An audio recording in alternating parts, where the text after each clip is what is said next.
오늘 설교 본문을 말씀드리고 함께 읽어보는 시간을 가져보겠는데요. 오늘 설교 본문은 느헤미야 4장 21절부터 23절이 되겠습니다. 다 같이 느헤미야 4장 21절에서 23절을 함께 읽어보도록 하겠습니다.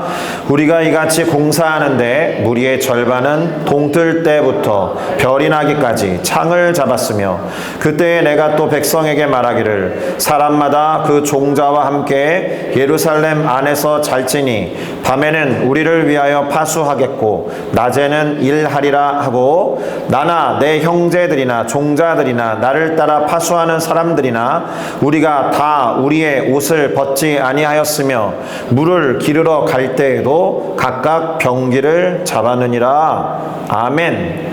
자, 저는 방금 함께 읽어본 느헤미야 4장 21절에서 23절 말씀을 가지고 지속하게 하는 확신과 믿음이라는 제목으로 지난 2주 전부터 시작한 느헤미야 공부의 세 번째 시간을 가져보려고 합니다. 오늘은 특별히 느헤미야 3장과 4장을 함께 살필 텐데 실제로는 4장을 중심으로 공부를 해보도록 하겠습니다. 자, 여러분, 우리는 릴레이라는 말을 잘 알고 있습니다. 이어달리기라든가 바톤을 전달해서 지속하는 개념으로 익숙하잖아요. 근데 릴레이에서 가장 중요한 게 뭡니까? 각자가 맡은 분량을 채우는 것에 있습니다. 물론 이게 달리기라든가 경주로 생각을 하면 속도가 가장 중요할 것처럼 보이겠지만 사실은 릴레이에 있어서 본인의 분량을 채우지 못하면 말짱 헛것이 되고 말아요.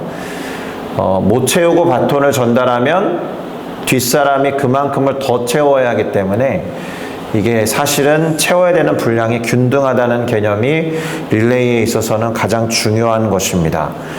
그리고 랠리라는 말도 있습니다. 보통은 그 사막이나 대륙을 횡단하는 자동차 경주를 말하는 단어인데 핵심이 뭐냐면 밤낮 쉬지 않고 달리는 겁니다. 차 안에서 모든 것들을 해결하면서 누가 가장 빠른 시간 내에 사막을 횡단하는가, 이런 개념의 자동차 경주를 주로 랠리라고 말합니다. 두 단어 모두 공통점이 있다면 지속한다라는 뜻이 있습니다. 그 한때 기독교계에서 밤샘 기도회를 Prayer Rally라는 표현을 써서 사용한 적도 있습니다. 또 릴레이 금식 기도라는 표현은 익숙하시죠? 우리도 이 공간을 얻기 전이라든가 또 교회의 어떤 일들을 같이 처리하기 위해서 릴레이 금식 기도를 한 바가 있습니다. 어찌됐든 간에 무엇인가를 일정 기간 동안에 멈추지 않고 지속하는 개념을 표현하는 단어들이 바로 이 릴레이라든가 랠리라는 단어가 될 것입니다. 오늘 제가 이 두 단어를 갖고 온 이유가 있는데요. 느헤미야가 예루살렘으로 돌아온 뒤에 성벽을 재건하는 작업을 시작했는데 그 작업이 릴레이의 형식을 취하고 있기 때문에 그렇습니다. 그리고 전체적으로는 이 공사를 쉬지 않고 진행을 해서 52일 만에 완공했거든요. 이 말은 거의 랠리와 같이 쉬지 않고 그렇게 공사를 진행했다라는 뜻이 됩니다. 쉬지 않고 했다고 하니까 어떤 느낌이 좀 드십니까? 야, 피곤하겠다, 힘들었겠다, 이런 생각이 들기도 하겠지만 성벽이라는 것은 빠르게 재건하지 않으면 밖에서 외부의 침입이 쉽게 이루어지기 때문에 아주 급하고 중요한 일이었기 때문에 그렇습니다. 숫자에 큰 어떤 의미를 부여할 필요는 없겠지만 52일이라는 것은 한 주간으로 환산을 하면 52주라는 개념이 될 테니까 1년 내내, 그리고 여기에 영적 의미를 부여하면 끊임없이 쉬지 않고 하는 무엇인가를 의미하는 표현이 될 수도 있겠습니다. 자, 그리고 지금 느헤미야 3장에는 이 각 절의 시작이 그 다음은 누구누구가 라는 패턴으로 반복되고 있음을 봅니다. 오늘 3장을 거의 다루지 않는 이유는 사람이나 그 사람들의 집단 이름과 함께 그 다음은 누구누구가 어디부터 어디까지 성벽을 재건하고의 패턴이기 때문에 그렇습니다. 이 문구로 처음부터 끝까지 이루어지고 있다고 해도 이 3장에 대한 설명은 과언이 아닐 겁니다. 그래서 느헤미야 3장을 표현한 어떤 그림으로 대신해 보면 이렇게 될 겁니다. 작아서 잘 보이지 않으실 텐데, 느헤미야가 52일 만에 재건한 성벽의 모양이 이렇다라는 것이고, 각 지점마다 저 작은 박스들 안에는 사람 이름 또는 그 사람이 속한 공동체의 이름이 기록되어 있습니다. 이렇게 한 지점에서 다른 지점으로 연결되고 또 이어지는 가운데 성벽이 한 바퀴 돌아서 대략 절반 높이까지 쌓였을 때 이제 어떤 성벽의 틀이 갖추어지고 이제 절반만 쌓으면 되겠다. 높이로 볼 때를 말하는 겁니다. 길이나 어떤 형태를 말하는 것이 아니라 그렇게 가시적으로 뭔가가 되는구나 라고 보일 때쯤에 보통 문제 상황이 벌어집니다. 적들의 방해와 회방이 있었다라는 뜻이에요. 그런데 기억할 것이 있습니다. 그런 방해나 회방이 있다고 해서 그것이 반드시 차질을 빚는 것은 아닐 수 있어요. 무슨 말이냐? 그 방해라든가 돌발적인 상황을 어떻게 보고 그것에 대해서 어떤 태도를 가지고 또 그것을 처리하느냐에 따라서 상황은 반드시 달라질 수 있기 때문에 그렇습니다. 문제를 바라보는 태도에 맞춰서 어떻게 반응할 것인지 또 거기에 초점을 두면서 오늘 본문을 살펴보면 좋겠다 이런 생각이 듭니다. 그렇게 3장을 넘어서 4장에 이르면 문제 상황이 1절부터 나옵니다. 성벽을 재건하는 일들을 방해하는 세력들이 누구인지 그 이야기가 첫 부분부터 나온다는 거예요. 뭐라고 기록되어 있는지 우선 느헤미야 4장 1절과 2절을 보면 제가 읽겠습니다. 산발랏이 우리가 성을 건축한다 함을 듣고 크게 분노하여 유다 사람들을 비웃으며 자기 형제들과 사마리아 군대 앞에서 일러 말하되 이 미약한 유다 사람들이 하는 일이 무엇인가? 스스로 견고하게 하려는가? 제사를 드리려는가? 하루의 일을 마치려는가? 불탄 돌을 흙 무더기에서 다시 일으키려는가 하고 이렇게 기록되어 있습니다. 산발랏이 말한 것에 많은 정보가 담겨 있습니다. 우선 분노했다라고 되어 있지만 겉으로 표현한 것은 비웃었다라는 거예요. 자기 감정을 숨기고 있죠. 두 번째, 유다 사람들을 폄훼합니다. 미약한 사람이라고 말합니다. 그리고 하루의 일을 마치려는가 라고 말할 정도로 엄청 열심히 했다라는 거예요. 그 다음 이 예루살렘 성이라는 것이 불탔기 때문에 겨우 불탄 돌을 가지고 그 흙 무더기에서 과연 어떤 선한 일을 이룰 수 있는가 라고 말하면서 대수롭지 않게 무시하는 듯이 말하고 있습니다. 비아냥거리는 거죠. 이 말은 처음에는 야 그러다 말겠거니 하고 무시했다라는 뜻입니다. 그러다 말겠거니 하고 무의미한 척 했다라는 겁니다. 그리고 이어서 이 산발랏 옆에 있었던 암몬 사람 도비아라는 사람이 이렇게 말합니다. 그들이 건축하는 돌 성벽은 여우가 올라가도 곧 무너질 거다. 저렇게 허접하게 지어봤자다. 곧 다시 무너질 거다. 이렇게 말하면서 느헤미야와 유대 민족 사람들의 작업을 역시나 같이 절하하고 있습니다. 폄훼하고 있다라는 겁니다. 자, 이런 이야기를 열심히 일하고 있는 사람들이 들으면 어떨 것 같습니까? 김이 새겠죠. 힘 빠지겠죠. 기분이 엄청 나쁠 테고 언짢았을 겁니다. 화가 날 것도 같고 뭐라고 따지면서 응징할 것도 같은데 느헤미야와 유대민족 사람들의 첫 번째 반응은 기도하는 거였다라는 거예요. 그들에게 뭐라고 하기 전에 하나님께 기도하면서 자신의 감정과 마음을 하나님께 쏟아냈지 적들에게 쏟아내거나 적들에게 반응하지 않았다라는 것이 일단 중요합니다. 뭐라고 했습니까? 우리 하나님이여 들으시옵소서. 우리가 업신여김을 당합니다.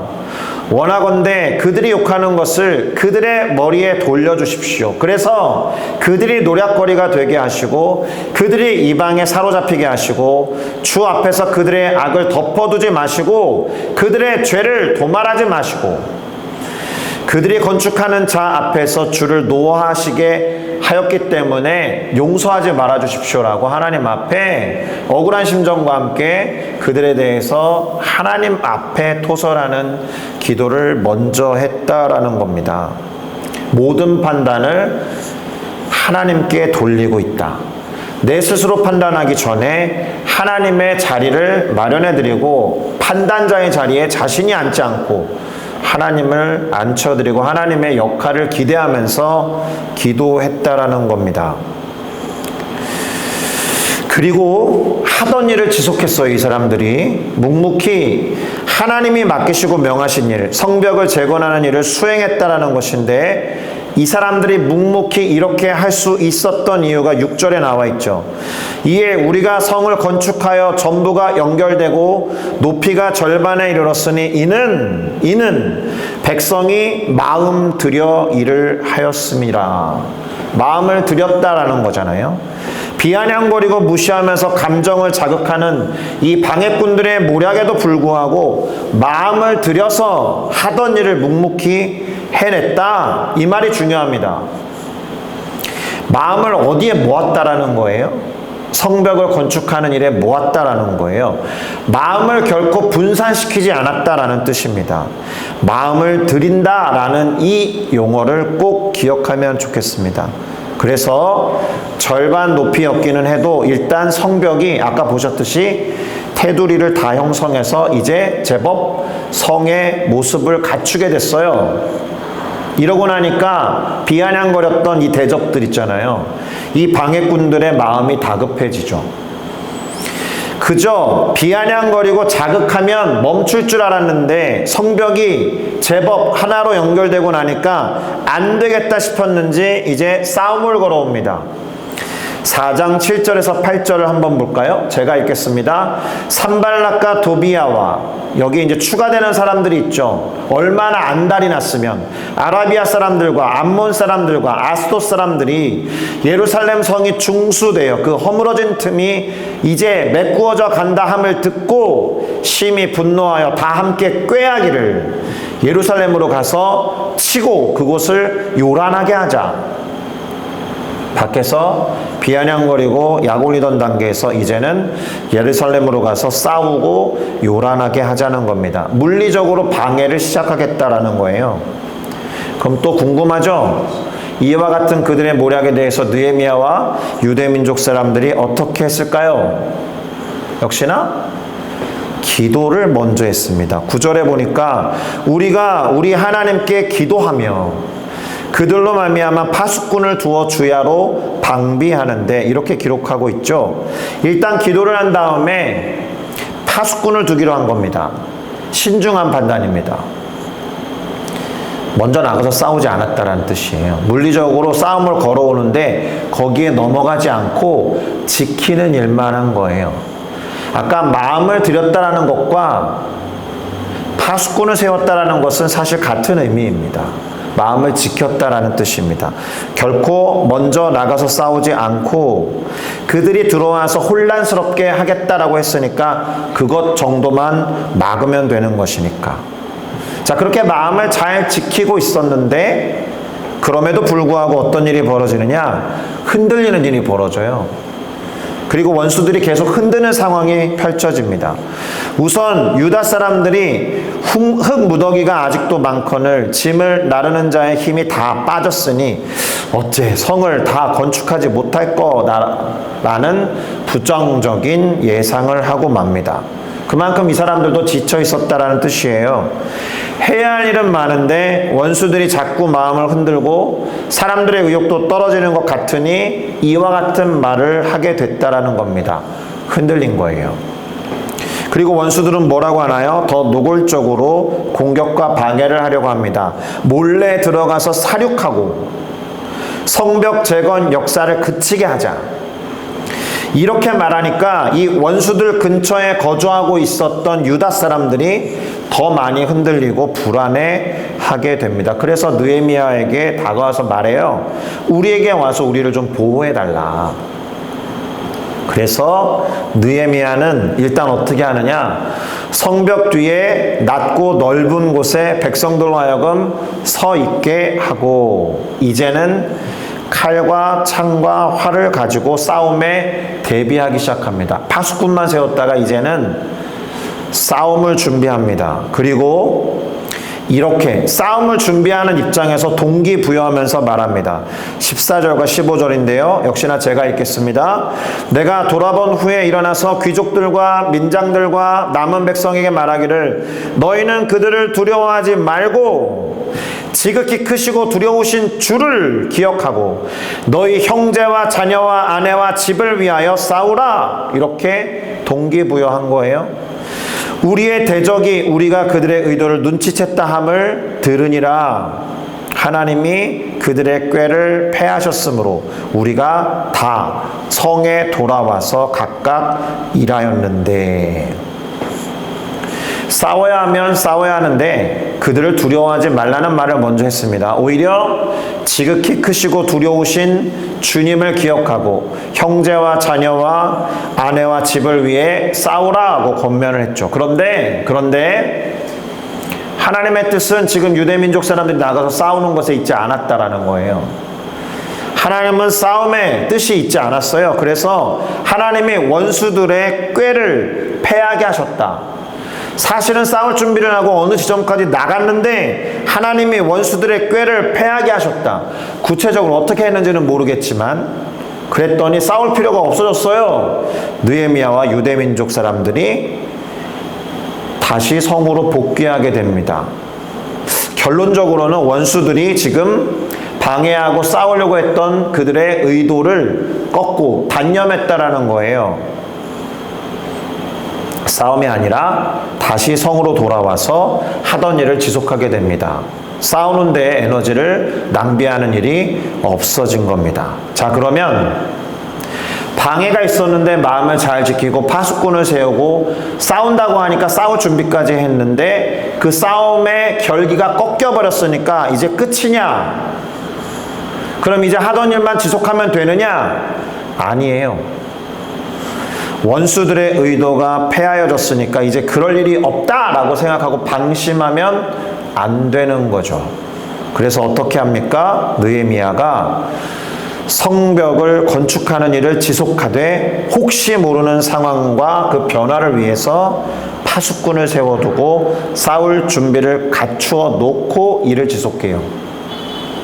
그래서 절반은 일하고 또 절반은 갑옷을 입고 창과 방패와 활을 가진 상태에서 각각 한 손으로 일을 하고 한 손에는 무기를 잡고 허리에 칼을 찬 상태로 건축을 했다라는 거예요. 피곤하죠. 이거 다 필요 없거든요. 방해가 없다면 무기를 찰 필요도 없고 가벼운 상태에서 성벽을 쌓을 가벼운 몸으로 도구만 들고 하면 되는데 피곤해진 겁니다. 혹시라도 돌발 상황이 벌어지면 나팔을 불고 그 소리가 들리거든 모여서 나아오라라고 만약을 대비하는 그런 주도 면밀한 모습을 보여줍니다. 그러면서 요점은 뭐예요? 그렇다 하더라도 하나님이 우리를 위하여 싸울 것이다 라고 역시나 전쟁이 하나님께 속하였다라는 동기부여를 잊지 않습니다.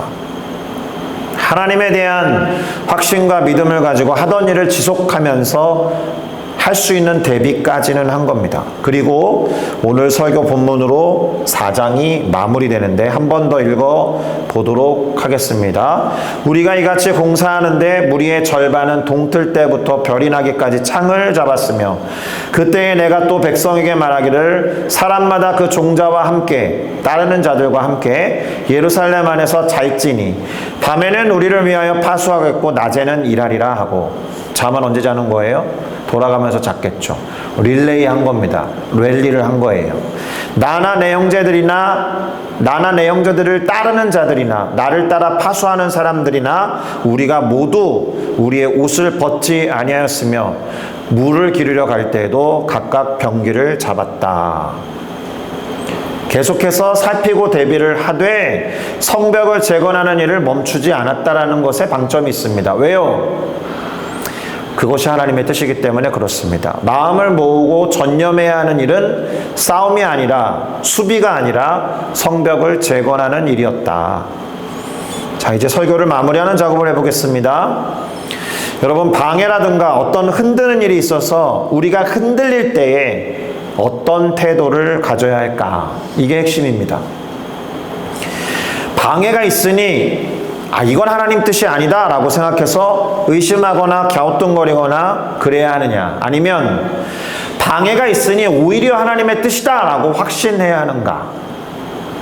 제가 일전에 말씀드린 바 있습니다. 방해가 있다라는 것은 그 일이 하나님의 뜻이다 라는 뜻이에요. 전제가 있는데 하나님의 뜻이다 라는 것을 확신하면서 그 일을 시작했는데, 근데 방해가 있다면 그건 명백히 하나님의 뜻이다라는 확신을 갖고 흔들리면 안 되는 거예요. 하나님의 일이라고 확신을 갖고 시작했다면 방해 때문에 의심하거나 흔들리면 안 된다. 포기하면 안 되는 것이고, 오히려 방해가 있는 거 보니까 하나님의 이름에 틀림이 없구나, 이렇게 확신하면서 하던 일을 지속해야 하는 겁니다. 믿음과 확신과 신뢰를 더해야 한다는 겁니다. 자, 이와 같은 원칙을 우리의 삶에 적용을 해보면 이렇게 될 수도 있습니다. 우리의 삶의 현장이 영적인 전투의 장이잖아요. 그렇죠? 그러니 사실은 늘 싸울 준비를 하고 있어야 돼요. 그런데 이걸 기억하셔야 됩니다. 싸움이 우리의 주된 일은 아니에요. 우리에게 맡기신 하나님의 일이 주된 것이 되어야 해요. 그러한 사실을 명심하면서 마음을 지키는 작업을 하시길 바랍니다. 이걸 다르게 말하면 이런 겁니다. 우리의 관심이 사탄이나 원수에 가 있을 필요가 없다라는 뜻입니다. 평상시 우리의 관심은 하나님께 있으면 되는 거예요. 다른 말로 말하면 이런 겁니다. 우리의 관심이 맨날 범하는 죄에만 있어서도 안 된다라는 거예요. 우리의 관심이 하나님과의 친밀함과 사귐에 있으면 죄로부터 그냥 멀어져요. 하나님과 친밀한 관계에 있으면 원수는 아랑곳하지 않는 상태에 들어갈 수도 있어요. 중요한 게 뭐예요? 방해나 어떤 싸움이나 비아냥거림이나 다른 사람들이 모르고 하는 어떤 나쁜 평가 같은 것에 마음을 빼앗겨서 일을 그르치면 안 된다. 우리의 초점은 하나님이 나를 부르시고 이 삶에서 나에게 원하시는 하나님의 일에 있어야 한다라는 겁니다. 할렐루야. 두 번째, 함께하는 공동체가 있으면 좋을 것 같습니다. 혼자 하지 못하는 일을 릴레이로, 혼자 하지 못하는 일을 끊임없이 할 수 있는 랠리의 형식으로 지속할 수 있고, 또 혹시라도 방해가 있을 때, 또 어려운 상황에 놓일 때 서로 힘이 되어주고 신뢰와 확신을 더해주는 사람들이 격려 속에 있다면, 지지 속에 있다면, 아까 유대인들이 일부가 흔들렸잖아요. 그때마다 느헤미야와 같은 리더가 이렇게 합시다 해가지고 일으켜 세우고 동기부여하는 것처럼 우리가 한 공동체를 이루면서 서로 힘이 되어준 그런 관계가 된다면 포기하지 않고 우리에게 주어진 하나님의 일을 할 수 있을 거라고 믿습니다. 누군가는 살필 수 있고, 누군가는 기도로 응원할 수 있고, 누군가는 하던 일을 계속할 수 있고, 또 누군가는 잠시 쉴 수도 있으면 그만큼 다른 사람들이 대신 달릴 수도 있으니까 공동체의 존재는 절대적인 거예요.